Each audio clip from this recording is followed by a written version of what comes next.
Assalamualaikum semuanya. Sebelum video dimulai, tolong dibantu pencet tombol subscribe-nya agar saya lebih semangat membawakan konten untuk teman kalian.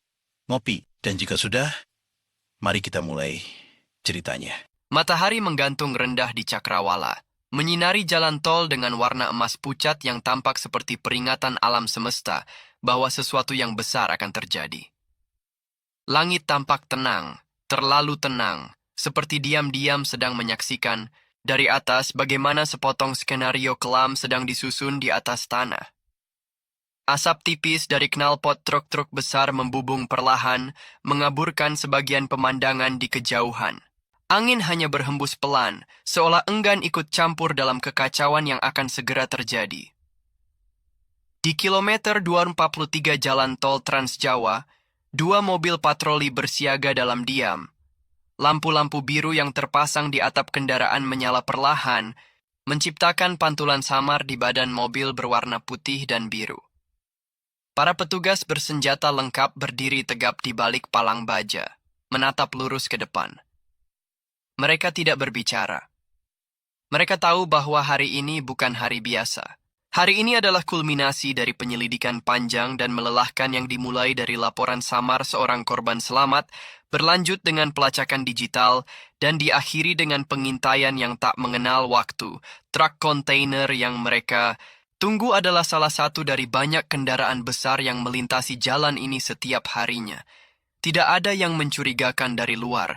Badannya panjang, berwarna putih kusam dengan logo logistik fiktif yang dibuat seolah perusahaan resmi. Pelat, nomornya asli, tapi dipinjam dari kendaraan yang sudah dihancurkan. Surat jalannya palsu namun sangat rapi. Tak seorang pun akan menyangka bahwa di balik lapisan logam dingin itu, tersembunyi lebih dari 20 tubuh manusia yang dipaksa masuk. Dijejalkan tanpa ruang untuk berbaring, tanpa ventilasi yang layak, dan tanpa tahu kemana mereka dibawa. Sang sopir, pria berusia 48 tahun bernama Rasman, telah berulang kali mengangkut kontainer seperti ini dari satu wilayah ke wilayah lain, melintasi perbatasan antar negara tanpa meninggalkan jejak mencolok. Ia bukan siapa-siapa di mata orang awam. Hanya seorang pengemudi truk tua yang kerap terlihat di tempat istirahat dengan kopi hitam dan rokok kretek murahan. Namun di balik sikap tenangnya, Rasman adalah bagian dari lingkaran dalam jaringan perdagangan manusia lintas negara yang menghubungkan desa-desa kecil di Indonesia dengan pusat eksploitasi di Kamboja, Thailand, dan sebagian wilayah Vietnam. Hari ini, jejaknya tak bisa dihapus. Intelijen telah mencium bau busuk dari perjalanan ini. Transaksi uang dalam jumlah besar ditemukan dalam rekening miliknya. Bukti percakapan suara antara dirinya dan seorang pria Kamboja dengan aksen khas telah ditelusuri. Koordinat GPS-nya mencurigakan, menempuh rute berbeda dari jalur logistik normal. Dan yang paling menguatkan, salah satu korban yang berhasil melarikan diri dari penampungan gelap di Phnom Penh menyebutkan ciri-ciri Rasman dengan sangat rinci, lengkap dengan tanda lahir di tengkuk dan kebiasaan mengulum korek api di bibirnya. Ketika truk itu muncul dari tikungan dan memasuki jalur tengah, satuan petugas segera bersiaga penuh. Semua telah dirancang. Kecepatan kendaraan lain diatur agar tak mencolok, lalu lintas dikendalikan secara halus agar menciptakan ruang kosong di sekitar truk. Palang penghalang diturunkan perlahan. Sinyal dari pos kontrol utama menyala, memberitahu Amei bahwa target telah berada di dalam perimeter penyergapan. Rasman memperlambat lajunya.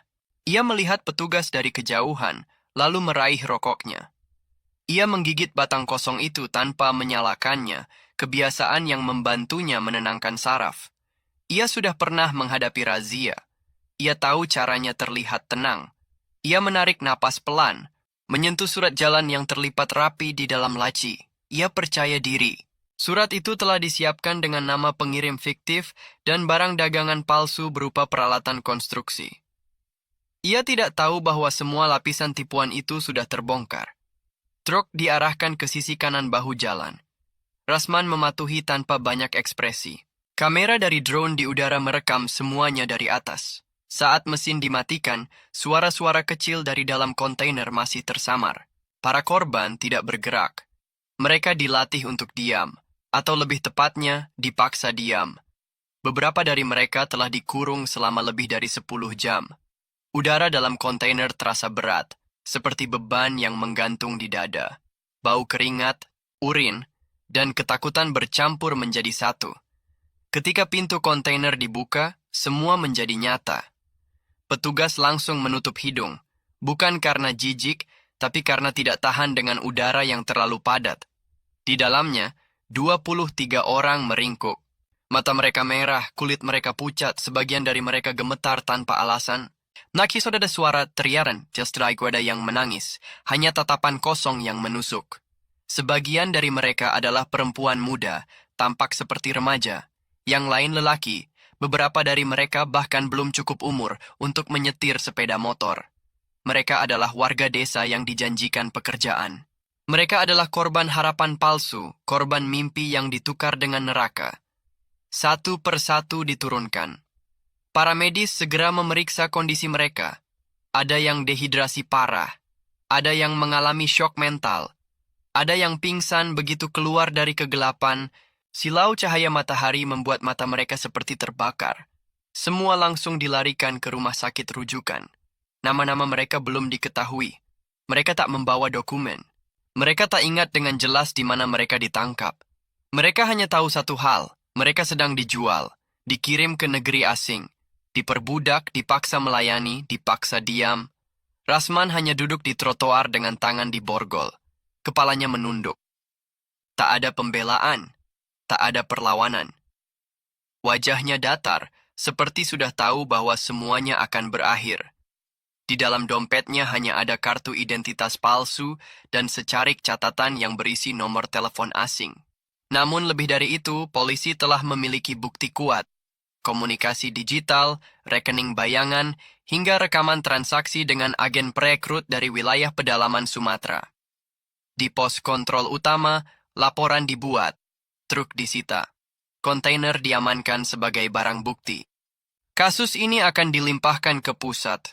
Media mulai berdatangan. Berita akan segera meledak. Namun bagi para petugas, pekerjaan belum selesai. Penyelidikan masih panjang. Rasman bukan satu-satunya pelaku. Di atasnya ada dalang. Di bawahnya ada rekrutan. Ini adalah potongan kecil dari kejahatan besar yang menyamar sebagai ekonomi jalanan. Ketika malam tiba, truk itu diderek ke markas. Jalan tol kembali normal. Kendaraan melintas seolah tak terjadi apa-apa. Tapi di balik itu semua, telah terjadi penyelamatan. Telah terbongkar satu lubang neraka di tengah kehidupan biasa. Telah diselamatkan 23 jiwa dari rantai perdagangan manusia. Namun perang belum selesai. Dan Rasman kini menjadi saksi, pelaku, dan barang bukti hidup dalam kasus yang akan menjeratnya hingga ke meja hijau, menuju hukuman mati yang menantinya di ujung jalan hukum. Namun polisi tahu Rasman hanyalah perantara. Ia bukan dalang. Ia hanya kendaraan dari rencana yang jauh lebih besar, lebih dalam, lebih kompleks. Seorang pria yang menerima instruksi tanpa banyak bertanya. Ia bukan pemikir. Ia hanya tangan. Dan untuk membongkar tubuh jaringan ini, petugas harus menelusuri setiap jejak, dari sinyal yang paling kecil hingga koneksi yang paling samar. Di ruang penyidikan siber, deretan layar menampilkan grafik pergerakan kendaraan selama 3 bulan. Terakhir, tim forensik digital mengurai histori GPS dari truk kontainer yang telah disita. Jalurnya tak biasa. Ia tak mengikuti rute logistik normal, terkadang menyimpang ke wilayah pelosok yang tidak memiliki aktivitas ekonomi besar, terkadang berhenti di bangunan kosong yang tidak terdaftar dalam sistem kepemilikan properti. Analisa pola menunjukkan bahwa Rasman bukan bekerja sendiri. Ada kendaraan pendukung lain yang bergerak secara paralel. Mobil-mobil kecil, sepeda motor pengantar, bahkan ambulans bekas yang dicurigai membawa calon korban ke titik pengangkutan. Semuanya tersamar di balik aktivitas sehari-hari. Bahkan sinyal ponsel korban selama dalam perjalanan tidak aktif. Namun ketika satu persatu perangkat dibongkar, ditemukan bukti adanya pemakaian kartu SIM anonim yang hanya aktif selama hitungan jam sebelum dibuang. Semua dilakukan dengan presisi. Seolah ini bukan pekerjaan kriminal jalanan biasa, melainkan operasi yang dirancang seperti militer gelap. Laporan dari tim medis mulai masuk. Dari 23 orang yang ditemukan, 6 diantaranya dalam kondisi kritis. 2 mengalami gagal ginjal ringan akibat dehidrasi ekstrem. 3 mengalami trauma psikis berat. Dan 1 orang, seorang gadis berusia 16 tahun, mengalami luka dalam akibat kekerasan fisik yang terjadi sebelum ia dimasukkan ke dalam kontainer. Ia tak mampu bicara. Matanya kosong. Namun di pergelangan tangannya ada tato kecil dengan simbol yang tak dikenali. Tim khusus mendokumentasikan itu sebagai petunjuk potensial. Petugas hukum mulai menggali latar belakang Rasman. Ia berasal dari kota kecil di pesisir utara Jawa. Tidak memiliki riwayat kriminal yang mencolok. Namun 2 tahun terakhir terjadi lonjakan transaksi dalam rekening banknya, pembelian properti atas nama orang lain, pengiriman uang dalam jumlah besar ke luar negeri melalui rekening virtual. Nama-nama penerima adalah entitas yang tidak dapat diverifikasi. Akun-akun itu didaftarkan dari luar negeri, dengan IP address yang mengarah ke Phnom Penh, Sihanoukville, dan kadang-kadang Vietnam Selatan. Dari hasil pemeriksaan laptop tua milik Rasman yang disita dari rumahnya, ditemukan file terenkripsi. Butuh waktu 2 hari bagi tim kriptografi untuk membukanya. Di dalamnya terdapat spreadsheet yang mengandung daftar nama, usia, asal daerah, dan catatan medis singkat. Seperti katalog manusia. Tidak ada nama lengkap, hanya inisial. Namun cukup untuk mengetahui bahwa sistem ini telah berjalan selama bertahun-tahun. Korban bukan hanya dari Indonesia, tapi juga dari Myanmar, Laos, dan Filipina. Mereka dikirim ke tempat yang sama, dengan pola yang sama, dan metode penyelundupan yang terkoordinasi. Tim investigasi mulai membentuk peta jaringan. Ada simpul di Jakarta. Ada simpul lain di Batam. Dan 1 simpul tersembunyi di Kalimantan Timur, dekat pelabuhan kecil yang jarang diawasi. Dari ketiga simpul ini, korban dikumpulkan, disortir berdasarkan usia dan kondisi fisik, lalu dikirim menggunakan berbagai moda transportasi menuju tempat transit utama di luar negeri. Rasman, dalam pemeriksaan awal, tetap bungkam. Tidak menunjukkan penyesalan. Tidak memberikan informasi, namun tubuhnya berbicara lain. Setiap gerak-geriknya menunjukkan ketakutan yang tak disebutkan. Ia tahu, jika ia membuka mulut, bukan hanya dirinya yang akan binasa. Keluarganya, teman-temannya, bahkan orang-orang yang tidak tahu apa-apa pun bisa ikut menjadi korban. Ia telah bersumpah dalam diam untuk tidak pernah bicara. Tapi bagi penyidik, diam pun bisa dipecahkan. Pemeriksaan terus berlanjut. Agen-agen Interpol mulai dilibatkan, karena kasus ini telah menembus batas negara. Dalam waktu seminggu, 3 orang lain ditangkap, 1 perekrut perempuan dari Nusa Tenggara Timur yang telah memalsukan lebih dari 100 dokumen identitas, 1 pengatur rute dari Medan yang mengatur jadwal keberangkatan dengan sistem yang mirip algoritma pengiriman barang, dan 1 mantan petugas imigrasi yang menyalahgunakan kewenangannya untuk meloloskan para korban tanpa deteksi. Semua data itu membawa 1 nama ke permukaan. Nama yang selama ini hanya terdengar di lingkaran gelap. Kapten Liu. Sosok bayangan. Yang diduga mengendalikan alur perdagangan manusia dari Kamboja, menjalin hubungan dengan mafia lokal, dan memiliki akses ke jalur diplomatik yang bisa menyelundupkan manusia seperti barang legal. Ia tidak pernah muncul di publik, tidak memiliki foto resmi, tidak terdaftar dalam data keimigrasian, namun transaksi keuangan dan komunikasi terenkripsi selalu merujuk pada kode nama itu. Di saat petugas menelusuri lebih dalam, tekanan politik mulai muncul. Negara-negara tetangga mulai menuntut klarifikasi. LSM Internasional menyorot kasus ini sebagai salah satu bentuk perbudakan modern terbesar dalam 2 dekade terakhir. Media global mulai menyoroti Indonesia sebagai negara asal perdagangan manusia, bukan hanya korban. Sementara itu, para korban masih dalam perlindungan. Mereka menjalani rehabilitasi fisik dan mental, sebagian besar belum siap bersaksi. Tapi satu hal menjadi jelas bagi para penyidik. Ini bukan jaringan kecil. Ini bukan kasus satu truk saja. Ini adalah sistem.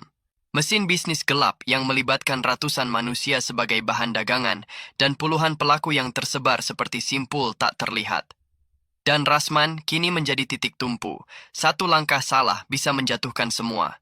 Tapi satu celah saja darinya bisa membuka seluruh tabir jaringan gelap ini. Malam kembali turun di markas besar. Lampu-lampu masih menyala. Tim investigasi belum berhenti. Komputer masih menyala, layar masih berkedip, dan harapan masih menyala bahwa keadilan bisa menjangkau tempat paling gelap sekalipun. Kota itu, dulunya sebuah pelabuhan nelayan, kini telah berubah menjadi sarang kasino, tempat pencucian uang, dan markas jaringan kriminal lintas negara. Di balik gemerlap lampu malamnya, terdapat ruang-ruang bawah tanah yang tidak dikenali oleh hukum. Dan di salah satu lorong tersembunyi, sosok yang hanya dikenal sebagai Kapten Liu diyakini bersembunyi.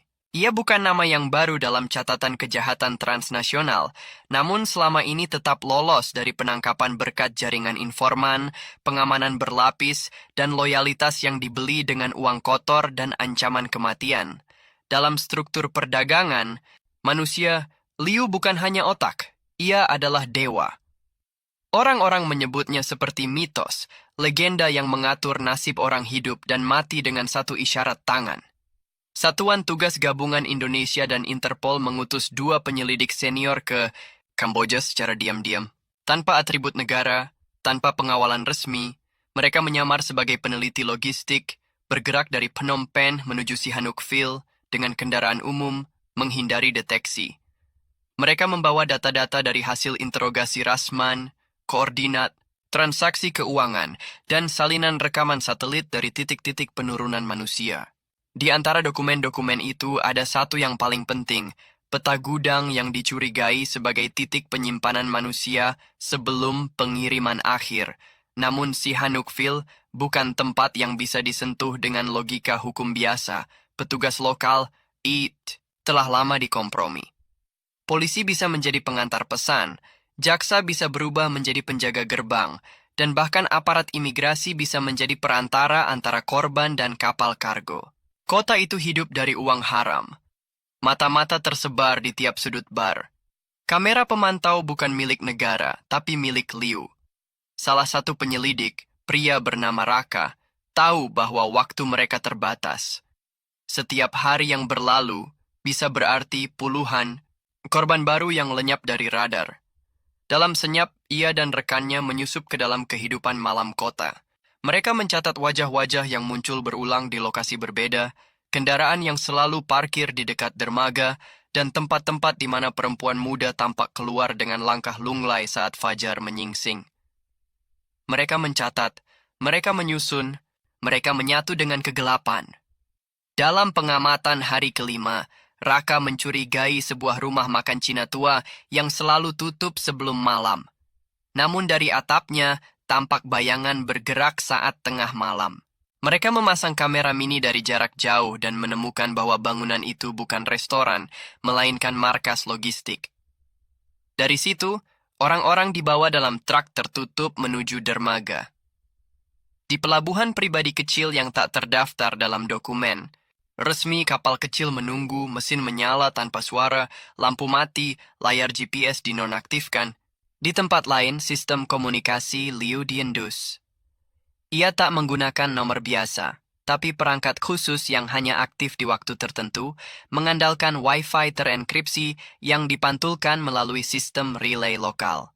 Namun sebuah kesalahan kecil, sebuah sambungan terlambat yang dicatat oleh menara sinyal membuka kemungkinan pelacakan.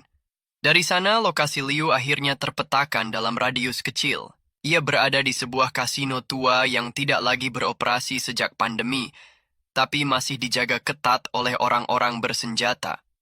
Satuan gabungan tidak bisa langsung menyerbu. Diplomasi menjadi hambatan.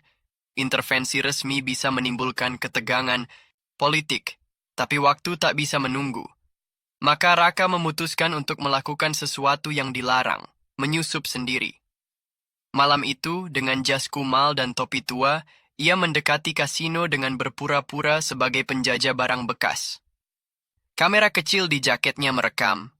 Ia berhasil menyusup ke ruang servis, menyusuri lorong yang lembab, menahan napas saat melintasi penjaga. Di ruang bawah tanah, ia menemukan bukti nyata.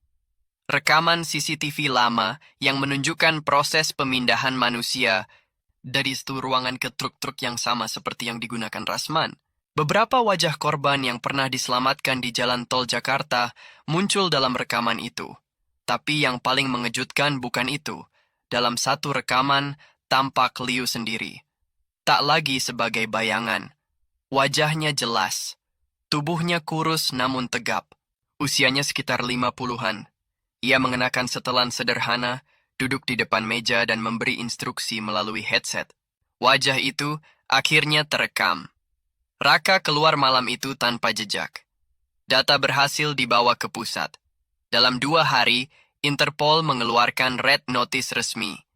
Identitas Kapten Liu diumumkan. Nama aslinya Liu Zhenghao, bekas perwira marinir yang membelot Andai 2 dekade lalu dan menjadi buronan di 4 negara. Namun misi belum selesai. Satuan gabungan kini memiliki legitimasi untuk melakukan pengejaran lintas negara. Operasi besar dirancang. Pasukan bergerak. Tapi Liu telah pergi. Dalam waktu 24 jam setelah Red Notice diumumkan, kasino itu terbakar dalam kebakaran misterius. Tidak ada jasad ditemukan. Semua jejak menghilang. Namun satu hal pasti, jaringan telah retak. Dunia telah melihat wajah Liu, dan perburuan telah berubah menjadi perang bayangan. Bukan hanya soal menyelamatkan para korban, tapi mematahkan sistem yang telah menjadikan manusia sebagai komoditas. Dan di suatu tempat di perbatasan, mungkin di sebuah kapal, mungkin di dalam bunker tersembunyi, Liu tertawa, karena ia tahu ia belum selesai. Namun dari semua yang bergerak di atas permukaan, ada sesuatu yang lebih sunyi, lebih dalam, dan lebih menyakitkan. Suara para korban. Di sebuah rumah aman yang tersembunyi di pinggiran Batam, para TKI ilegal yang ditemukan dalam truk kontainer tempo hari masih menjalani proses pemulihan. Mereka telah melewati berhari-hari tanpa cahaya, tanpa udara bersih, tanpa kepastian apakah mereka akan hidup atau mati. Beberapa dari mereka telah kehilangan kemampuan untuk tidur dalam diam. Tubuh mereka telah bebas, tapi jiwa mereka masih dalam kurungan yang tak terlihat. Di antara mereka, ada seorang perempuan muda bernama Sri. Ia adalah yang paling kecil tubuhnya, tapi tatapannya tajam seperti pisau. Ia tidak menangis saat pertama kali diselamatkan, tidak gemetar ketika dokter datang, dan tidak menunduk ketika ditanya oleh petugas. Ia diam, namun tidak patah. Lama setelah tim penyelidik menyerahkan laporan mereka, dan perhatian media mulai bergeser ke isu lain, Sri melakukan sesuatu yang tak terduga. Ia menulis. Dalam lembaran-lembaran kertas kecil yang diselipkan di bawah kasurnya, ia menuliskan setiap detail wajah, tempat, dan nama yang ia dengar selama masa penyekapan. Bukan untuk dirinya sendiri, tapi untuk membuktikan bahwa ia adalah saksi yang hidup, dan bahwa luka tidak selalu berarti kelemahan. Pihak berwenang awalnya ragu. Banyak korban sebelumnya memilih diam atau pulang ke kampung halaman dalam keheningan. Tapi data yang Sri berikan mencocokkan lokasi-lokasi yang belum pernah ditemukan sebelumnya. Salah satunya adalah gudang di Mae Sot, Thailand, yang digunakan untuk transit korban sebelum dikirim ke Kamboja melalui jalur darat. Dengan informasi itu, satu operasi diam-diam digelar. Kali ini tanpa publikasi, tanpa selebrasi. Di sebuah malam tanpa bulan, satuan gabungan menyerbu gudang tersebut. Di dalamnya, mereka menemukan 18 orang. Sebagian besar perempuan dalam kandang besi, diberi makan sekali sehari, dan dikawal oleh 3 pria bersenjata. Mereka diselamatkan. Sekali lagi, berita ini menggemparkan media internasional. Kali ini, narasinya tidak lagi hanya tentang jaringan perdagangan manusia, tapi tentang keberanian seorang penyintas. Nama Sri tidak disebutkan di media, tapi ia telah mengubah arah penyelidikan. Ia membuktikan bahwa para korban bukan hanya angka dalam laporan, tapi manusia dengan kekuatan untuk melawan, meskipun telah dihancurkan berkali-kali. Sementara itu, Rasman, sopir truk yang tertangkap, akhirnya menghadapi persidangan terakhirnya. Di ruang sidang yang penuh pengamanan, ia duduk dalam kebisuan. Tak ada lagi tawar-menawar. Ia telah mengaku terlibat aktif dalam lebih dari 20 pengiriman manusia, menerima uang dari jaringan Liu, dan menyesatkan petugas berulang kali. Hukuman mati dijatuhkan dengan suara bulat. Ia menerima vonis itu tanpa reaksi. Namun, di balik keadilan formal itu, masih ada pertanyaan yang tak terjawab. Di mana Liu? Jawabannya datang beberapa minggu kemudian. Di sebuah pelabuhan kecil di pantai Papua, selatan Vietnam, kapal nelayan tua ditemukan terbakar habis di tengah malam. Di dalamnya, ada sisa tulang manusia, serta serpihan peralatan komunikasi tingkat tinggi. Tidak ada identifikasi pasti, namun satu cincin titanium yang ditemukan cocok dengan yang biasa digunakan Liu dalam rekaman-rekaman lama.